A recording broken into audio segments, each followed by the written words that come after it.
I'd like to share a couple things with you. First of all, how many of you have ever fished with a black jig? You know, you like the shiny ones, the bright ones, but how many of you have ever used this particular finish? This is a black 1 ounce Kandlefish. And I want to show you two things today. Fish love them, number one.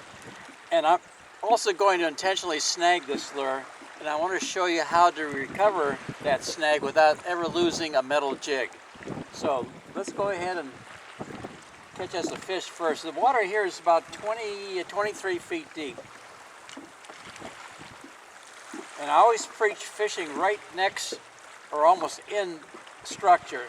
This is a kelp bed along this wall, and your fish basically calls structure home. So whenever you're fishing, look for the structure and then you'll find the fish. A lot of times when I'm jigging, I try to make it as easy as possible because all the action is built into the lure. And a lot of times I'll just do this. I'll rest my arms on my knees and just use my wrist. I have shoulder problems, so this takes all the pressure off my shoulder.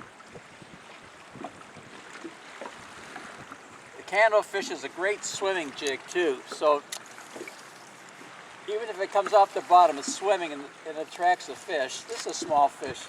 Well, yeah.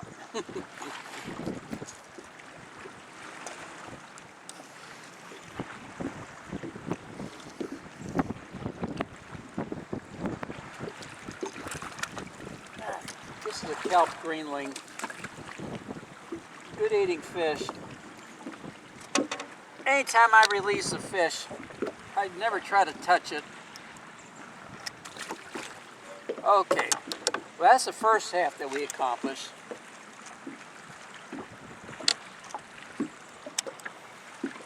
I'm pretty good at getting snags too, so let's see if we can get one of those.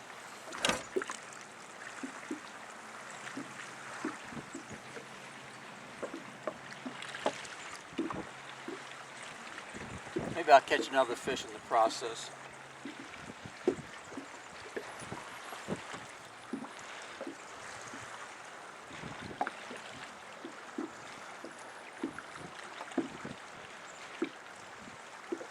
Whoops, I'm trying to get a snag and these fish keep bothering me.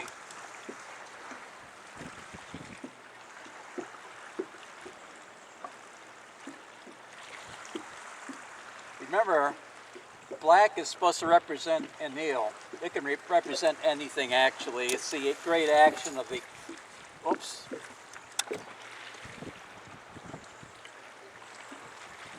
We're using barbless hooks, so some of these fish you'll see will get off.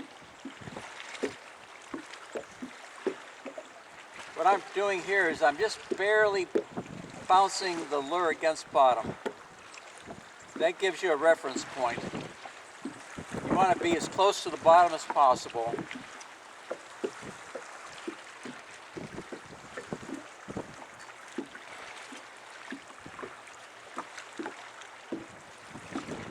I'm making this action resemble something that's injured, and that's easy prey for the predator fish to catch. I don't jerk at all. I just, short lifts, that's basically all you need. I'm going to back up into the snags so we can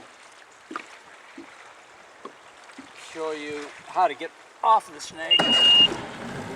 About 21 feet of water here. Whoops, almost had a snag there.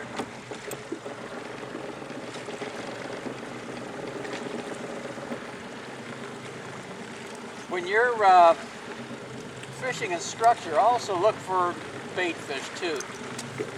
That's a great combination, structure and bait fish.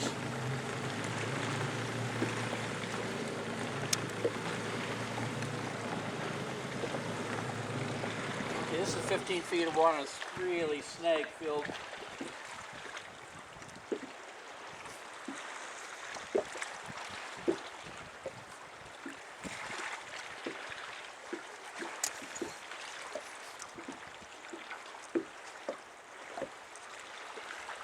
And that's something when you want a snag, you can't get one.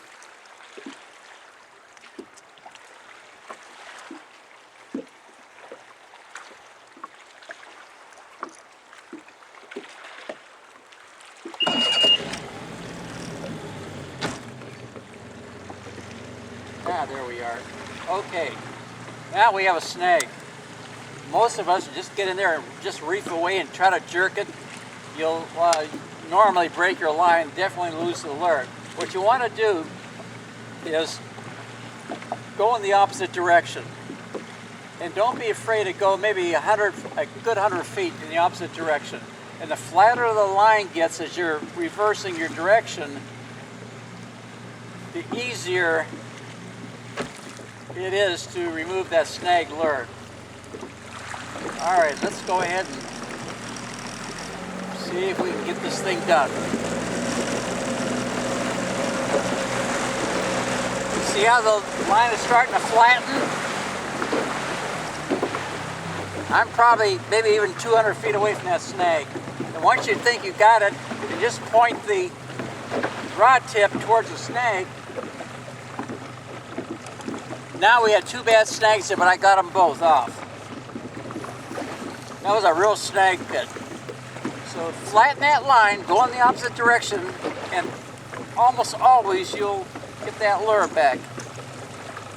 Now once you do get it back, make sure that the hook is not sprung, and check your hook point to make sure that that hook is sharp again.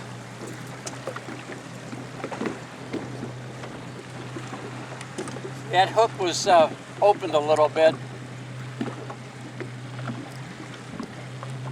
Then we check the hook point on our fingernail and just barely touch that lure with a smooth file on all three sides.